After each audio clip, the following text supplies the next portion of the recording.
What's up, guys? It's Andrew. So, I'm back to give you scenario 2 of this. So, I'm gonna play it through and then we're gonna break it down.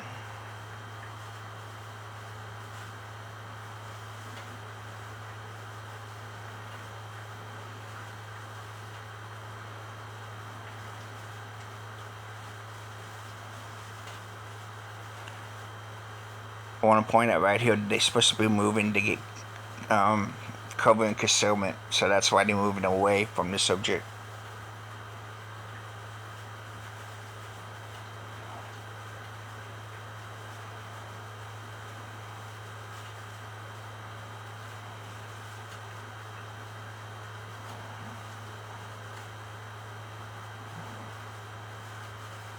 Alright, guys. So, let's break it down, right? First of all, that long line. Yes, it's a little bit shorter than in the first scenario, but it's because they know the routine. They want to keep the dog from being as close as possible to premeditate the bite, pretty much. So, for the scenario, for the training, for the routine, they are shortening that line. But with that said, when they walk up, no matter how long the line is, as soon as that subject comes up right there, they should either let the dog go and go forward on it because he's supposed to have a gun right there in that scenario. According to the regular video of that training, he's supposed to have a gun right there. And I don't know if he's supposed to be shooting at the officers or what, but he has a gun. That's all I know. That's all they say. That's all they mention. With that said, if he's got the gun, go ahead and with that dog that close. See how close he is? Let him engage and you go ahead and move in. They let him engage, but they don't move in. So, with that said, if they don't move in and they let the dog gauge, keep the cover the way that you have, because you see he goes back, right? And the dog follows him. Pull that dog back or go to that dog and take that line off that dog so that the dog can't engage because they let the leash go. See how the wood at the bottom of the trash bin area is all jagged?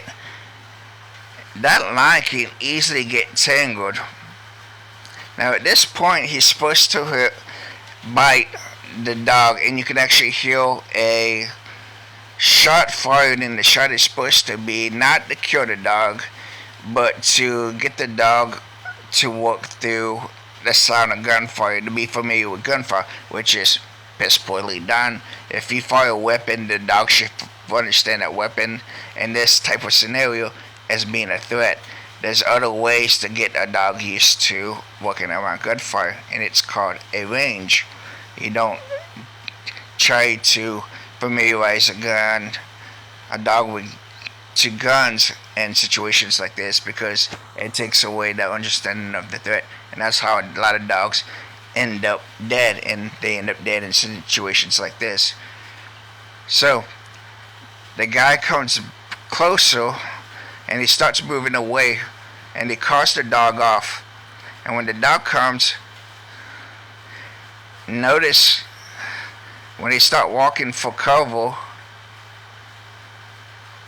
the line is still where that subject can grab that line, because I think it's still got on the back corner back there. I think it's still got it's got like another 10 feet before it even comes away from that dumpster. So they move away to what's supposed to be cover and concealment right here. But notice the line of this gentleman and stuff, how it changes, right? So if you looking right here on this angle right here, right,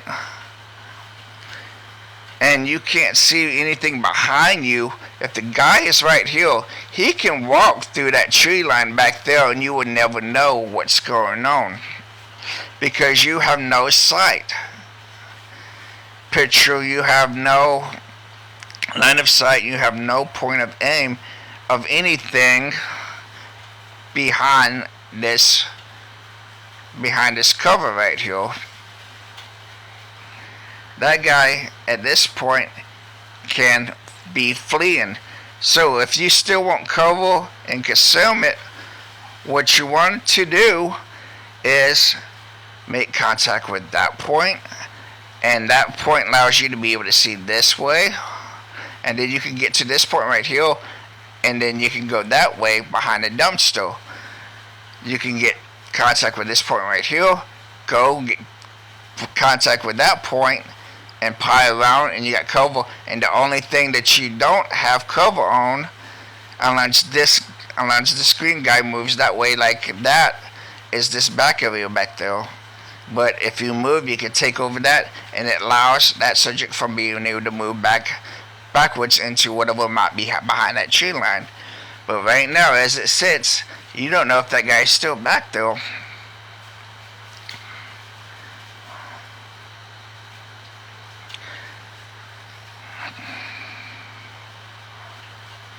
So, right there, see how they are? They should not. Right there. That's what he should have made, because the guy at this point is back here on this corner. Because the blue guy can see his whole line of sight right there. So he can pretty much see to this corner where this guy would be.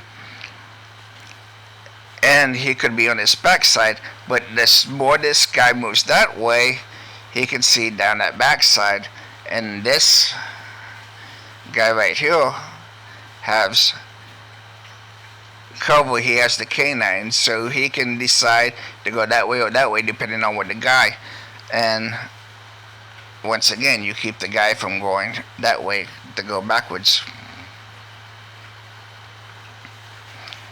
But there's no reason that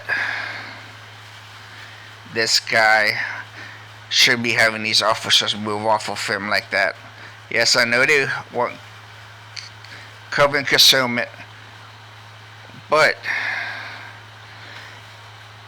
is this not cover and concealment right there itself? Especially if it has a dump in it.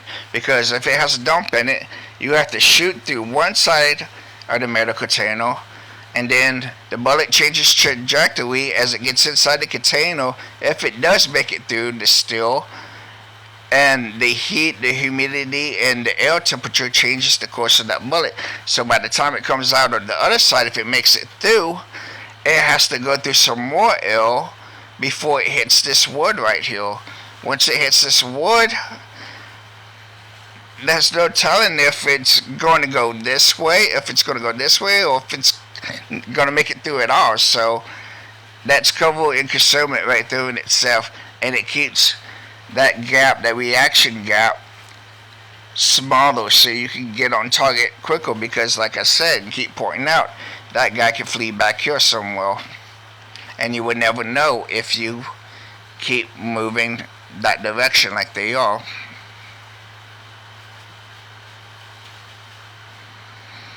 You never want to give ground, you want to gain ground, and sadly they are giving ground to the subject. They're giving more time, more routes of travel for the subject to bail out. Food for thought. If it makes sense, it makes sense. If it doesn't, it doesn't. But let me know, because like you see right there, this guy right here, he can't see anything past that point going that way.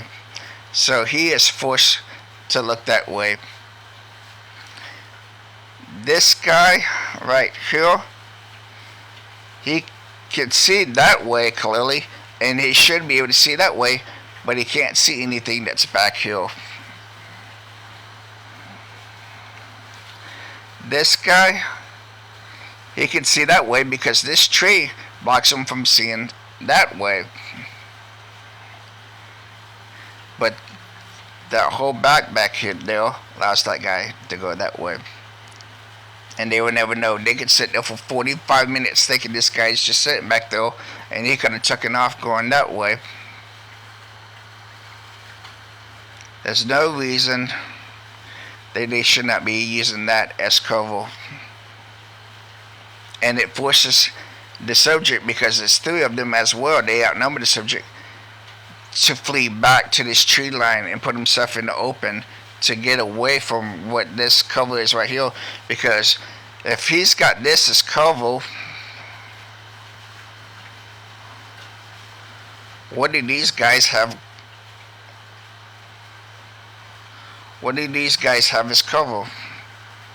Just that tree, that pole. This guy's pretty much completely in the open on that whole side right there. This guy's pretty much in the open of everything. The only one that really has cover is this guy, because he's directly in line with that tree and that pole. So this tree keeps him, this tree right here keeps him from everything this way, and that pole keeps him from everything that way. So the only one that's really got cover and concealment is this guy right there.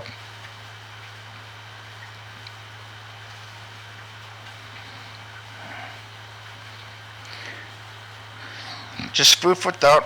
What would you do in this situation? Me, I wouldn't give the subject all that to play with. My cover and concealment would be closer so that I can respond quicker.